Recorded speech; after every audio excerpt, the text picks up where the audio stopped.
Epilepsy warning. This entire video is footage from a light gun game, which means it is constantly flashing. Please do not watch if you are prone to seizures, headaches, or any form of discomfort from flashing lights. I'm going to start this review a bit different and just ask a question. What type of arcade games were your favorite? We maybe only had a few dollars to spend when walking into the arcade, and I'm curious what genre of game you prioritized and why. Let me know. For me, it was always light gun games. I think the first one I ever played besides Duck Hunt was Lethal Enforcers. I didn't know who Dirty Harry was, but I knew I got to hold a big fuck-off revolver with which to blast bad guys and shoot their tires out. We liked it so much, we started playing pretend Lethal Enforcers in the front yard. One person would announce, Lethal Enforcers, Player 1. And the rest of us would take turns hopping out from behind bushes, getting shot by the player, and mimicking the death cries we heard in the game. Then in 1995, Area 51 released to arcades and gave me exactly what I wanted out of a light gun game. That being... Zombies coming up the hill right now! Shoot him in the head! Shoot him! Grab the shotgun! Shoot him in the head! Shoot him in the head! I had gotten a small taste of this before with the arcade cabinets Terminator 2 and Revolution X, but there was something more immediately visceral and addictive about Area 51. Maybe it was that holding a pistol felt more like I was holding an actual gun? Maybe it was the frantic, semi-automatic fire that connected my brain to the action in a different way. Instead of just holding down the trigger and dragging a cursor around the screen, I had to click at sugar rush speeds if I wanted to shoot everything before the camera moved to the next scene. Well, how about we take a closer look at this childhood favorite of mine and try to figure this out. Stay low, and let's play some Area 51.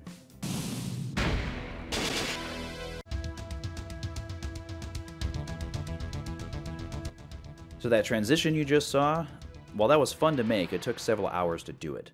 So I'm going to use the shit out of it throughout this review. If you want to use it yourself, I've uploaded it and put a link down in the description. Go nuts.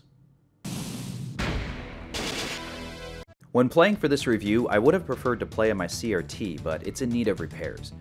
I know what I have to do to fix it, and it involves turning some bits on the back of the tube, but I'm afraid of electrocuting myself. The TV has to be powered on to ensure the picture is in alignment, and I just don't trust myself not to mess up and get hurt. The copy I own is for PS1, so I hit up eBay for a mouse. Even the broken mice for sale are priced higher than I'd spend on one that works, and I'm not interested in playing with a controller. Then I remembered a stepbrother and I had played this a fair bit on the family computer. We spent at least one afternoon trying to find all the hidden bonus rooms, so I checked if eBay had any of those. $10 and 1 week later, we're in business. Almost. Considering this is a Windows game from 1996, I had to explore the disk and set up Area51.exe to run in compatibility mode. It runs in full screen without an option or config file to disable it, so I chose to play on the laptop and then capture the output through the PC. After cutting mouse sensitivity in half, I was finally ready to play. In my first draft of this script, I talked through the game's story and its gameplay in a very factual manner. You know, enemies stand up and step out from behind cover, and you must shoot them. It was very dry, and let's be real. I summed up the game's story pretty well with that MC Chris clip from earlier. And as for the gameplay, everything you need to know is on this screen right here. I've decided instead I'm going to talk about a few things I noticed while playing for this review that I never did when playing as a kid. For starters, I guess I never looked at the owner's manual, because I feel like the ridiculous name of G, I Love War would have turned me red with laughter as I ran around the house showing everyone how stupid it is. Especially when you get a look at his face. Is Rick Moranis doing movies again? Because I think I have a role for him. Another thing I noticed was the color coordination for easily identifying friend from foe from exploding barrel. The colors are vibrant, like the ones you'd see being used for a road crew, which makes them stand out from the background. Secondly, the colors are never used in the background, nor are they shared with objects of another type. For example, our friendly star units are bright blue. The zombies, aliens, and explosives have no blue in their design. Our friendly star units are bright blue. The colors are never used in the background.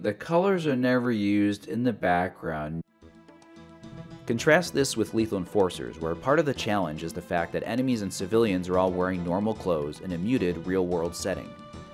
What really threw me for a loop was realizing barrels and crates are part of the pre-rendered video. Shooting them overlays what I think is an animated sprite of its destroyed version. If you look closely, or rather if I zoom in for you, you can sometimes see yellow pixels at the edges of an exploded barrel, which is from the not destroyed version hiding behind it. Other times when the screen flashes or the camera moves, You can see the normal version is still sitting there. What really impresses me about this is, if these are sprites, which again aren't part of the video, they maintain perspective as the camera moves. Check out this barrel right here. I can see the top of it, but as I drop down, the perspective changes. A bit later on, we approach this destroyed crate. As we get close, we can see inside and the back of the box becomes visible. From what I know about sprites, they can't do this. So how the hell did the devs accomplish a perspective shift with artwork that is not part of the original video? Is it just more video laid on top? But then there's hundreds of boxes and barrels throughout the entire game. I don't know. I'll entertain any ideas you have in the comments. Thinking about all of this had me realizing that since we can shoot things while the camera moves, anything you can shoot while in motion had to have its hitbox scripted to move with the camera. Of course, all of this is pre-rendered and there's no actual camera, but you get the point. The hitboxes have to move with the objects they represent in the pre-rendered video. I'm simply blown away by all of this. The last thing I'll mention is, as a kid, I don't think I appreciated the cool shit our character does in this game. How completely badass is it to grab a rope ladder of a helicopter while in a speeding jeep to then be flung through a second-story window with guns blazing?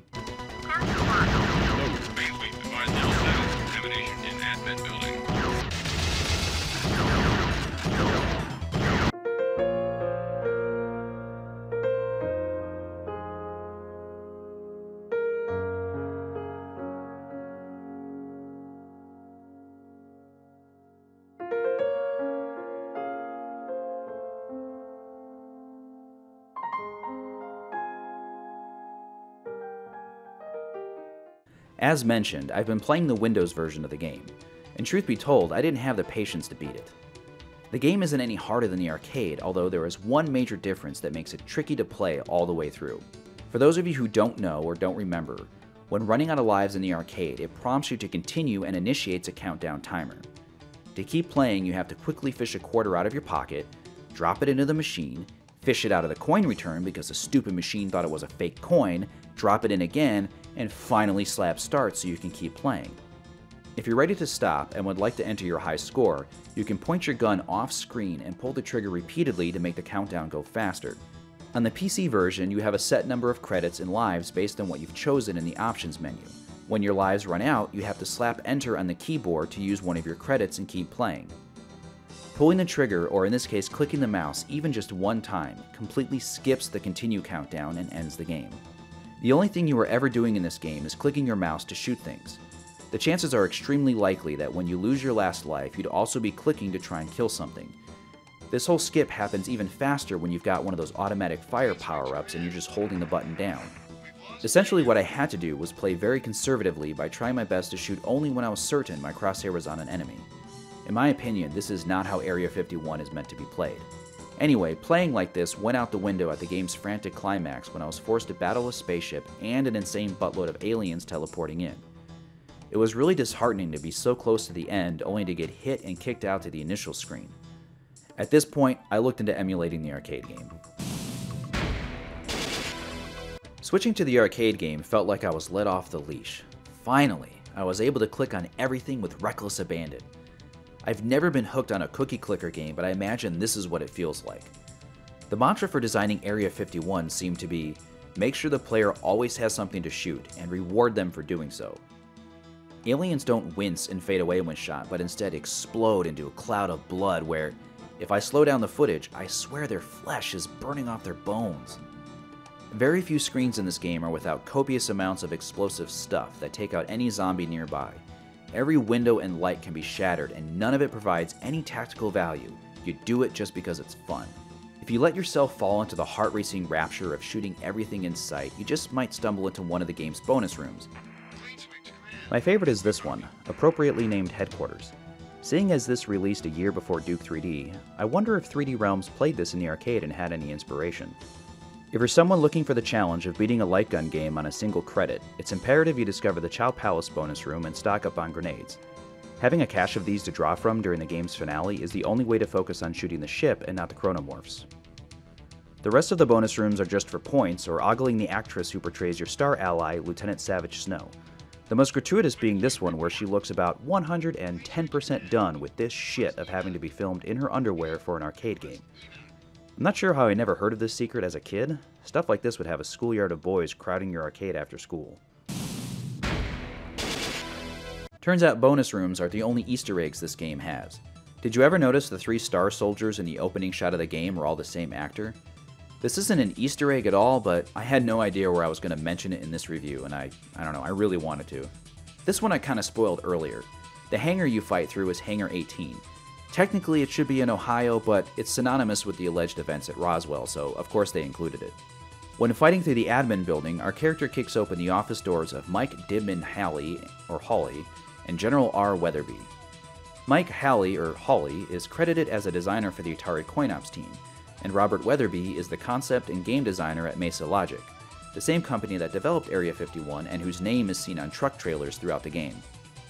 I learned while making this review that Atari was bleeding employees to EA and hadn't had a profitable game in a while. What they got was Area 51, and it helped them avoid financial ruin. Not many people can say they made a game with that kind of impact. The final Easter egg I'll talk about isn't one I discovered on my own, but read about on GameFAQs. If the player shoots only humans at the start of the game, it switches over to Kron the Hunter mode. Before I show you what it looks like, I gotta give you another visual warning. This game mode changes the background color palette to kinda sorta maybe resemble the special alien vision from the Predator movie. Only this can be really tough to look at, especially when the camera starts moving. We get a new text intro, and the HUD elements are changed to look more alien. You'll also notice the heartbeat sensor is moving considerably faster. Gameplay-wise, nothing has changed. If you can withstand this long enough to game over, you'll get a unique Kron rank icon next to your name in the game's leaderboards. Anyone who knew about this back in the day was able to confuse the hell out of future players checking out the high scores. Area 51 is a game that I usually come across when visiting arcades. Thanks to where I live, I've got a few to choose from. It remains a favorite of mine, and I'm happy to have finally reviewed a childhood favorite for this channel. As I said in my last review, a review of Blowout for Xbox, maybe go watch it, I love action games the most, and playing Area 51 as a preteen certainly contributed to that. By replaying it, I found a lot more to like about the game besides just shooting all the things. Even with the footage being pre-rendered, the animators did a great job making sure the movement through the environment was smooth and action-packed. I'll likely never know how the programmers managed to allow players to shoot things while in motion, or how the hell they maintain perspective. To sum up my thoughts, I'd say that before this review, I liked Area 51, but now I appreciate it. By the way, here are some games I'm considering as reviews for this channel.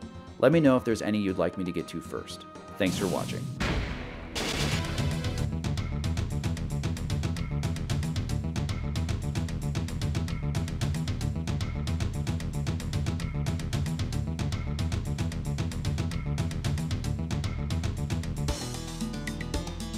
I wonder if there's bonus rooms in my house. Hey there. Did you know we live stream on Twitch? Find me and sometimes Noah Wednesday evenings around 7 p.m. Pacific at twitch.tv/sweatycouch. Here's something you missed. Boom! What? What? What? What? What the fuck just happened? Apparently that car was just made of jelly. What? I'm saying this without irony now. Did I break it?